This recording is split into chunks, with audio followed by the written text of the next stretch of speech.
হচ্ছে বর্তমান ঢাকার অবস্থা। কক্সবাজার না যাইতেই বড় সমুদ্র ঢেউ পাইয়া গেছি আমরা। আল্লাহ মামা কেমনে যাইতেছে এটা বালাকা।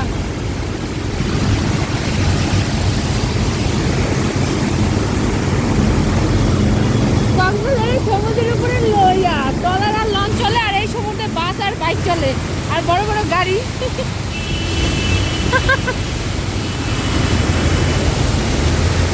ওয়াও সেই সেই এই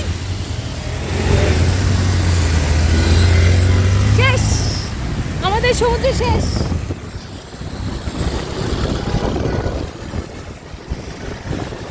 আজকে জনমকার শীত হয়েছে, সারা জীবন শুধু মোবাইলে টিভিতে দেখে আসছি যে বৃষ্টি হলে ঢাকা শহর ডুবে গেছে। আজকে এটা নিজেই প্রবলেমটা ফেস করছি।